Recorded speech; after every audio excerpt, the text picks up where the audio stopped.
At ayun na nga, nagbabalik ang inyong lingkod mga kakengkoy. Magandang araw. At ayun nga, nasira na yung lagayan ng aking mga relo. Kaya imbis na bumili ako para di ako mahirapan, mas pipiliin kong mahirapan at mag-DIY. Yan nga guys, bali mag-DIY tayo ng lagayan ng aking watches. Yan bali nakita nyo yung mga maliliit na kahoy, binili ko lang yan dun sa bilihan ng mga palo China. Tapos yung acrylic, yung lumang acrylic yung sa bahay, bali ayun yung gagawin natin glass. Yung bali yan, nalagari ko na guys yung kahoy. Tapos nilagyan ko siya ng parang kanal, yan yung apat na kahoy, di ba?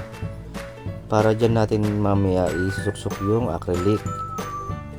Yung bali yan, naano ko na siya, tag dito. Binlaid ko lang yan, wala kasi akong tools na para pang lagay ng kanal. Bali guys, yung pinaka box niya hindi ko na rin na-videohan. Kasi medyo wala akong stand ngayon kamay lang gamit ko pang video, mahirap kumilos.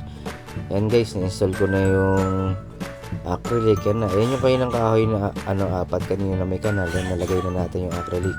Tapos yung pinaka body okay na din. Tapos yan, lalagyan natin siya ng harang sa gilid. Pwede naman dilagyan kaya lang gusto ko kasi nahihirapan ako kaya nilagyan ko. Wala lang, para maganda tignan, di ba? Makita nyo naman makakalabasan yan. Ayan, nalagyan na Tapos, yun na rin. Okay naman siya. Lumapat naman yung pinaka natin pinto dun sa pinaka box natin yun. Makita nyo naman. Kaya medyo masikip. Siyempre, bago pa kasi yung bagong gawa pa lang yan. Bali yung lock ng lumang watch box ko. Kinuha ko na lang tapos install ko. Para hindi na ako bumili ng bago. Guys, diba? Okay naman, diba? Yan, bali guys, lalagyan natin siya ng division. Bali, ayon sa aking sukat, pitong row ang kaya nating ilagay tapos dalawang column. Tama nga ba yun? O dalawang column, pitong row. Basta yun na yun. Basta ang kaya sa kanya is 14 watches. Yan. Makikita nyo yung gumawa tayong division. Tapos mamaya lalagarin natin yan. Tapos ikakat natin gamit yung negative yan. Wala, hindi ko nang pukpok kaya video na lang yan. Yan na kinalabasan guys, di ba? Okay naman. Tapos dahil ako'y maarte, okay naman nakahoy na, kaya lang gusto ko yung medyo aesthetic. Ayan, kaya nilagyan ko na sticker na itim. Yan, makikita nyo, di ba? Okay na, di ba? Pwede na siya kulang lang relo. Yan na. Okay na guys, so sakto naman yung takip. Okay na, parang binili na rin kaya lang gusto ko mahirapan, kaya gumawa ako. May nabibili naman sa mga online shop kaya lang gusto ko kasi yung merong sariling touch ng ng aking pagiging artistic, diba? Yan guys, bali wala pa pala siyang wala pa siyang bisagra kaya nilagyan ko na. Yan guys, makita nyo may bisagra na siya, diba? Yan, kulang lang yung mga relo ko.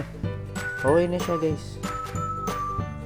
Kung sakali kayang-kaya nyo rin gumawa niyan, marami namang bilihan ng mga palo China dito sa sa lugar namin o kaya sa lugar nyo. Kaya kayang-kaya nyo gawin yan.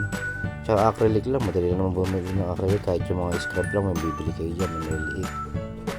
Yan guys, bali ito na yung pinaka final na kinalabasan. Yan, nilagay ko na yung mga watch ko, diba? Kala mo talaga kala mo talaga ang daming collection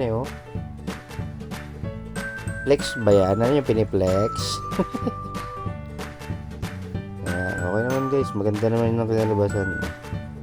Pwede na. Kasi gusto ko nahihirapan May nakita naman ako sa online shop, maganda rin. Kaya lang syempre, mas gusto ko yung yung sarili kong gawa. At least, diba? Masasabi ko na kaya kong gumawa ng ganyan. Diba? Maganda naman guys, okay naman. Maganda kinalabasan. Thank you for watching guys. Pa-like, share, and subscribe naman po ng aking channel. Thank you.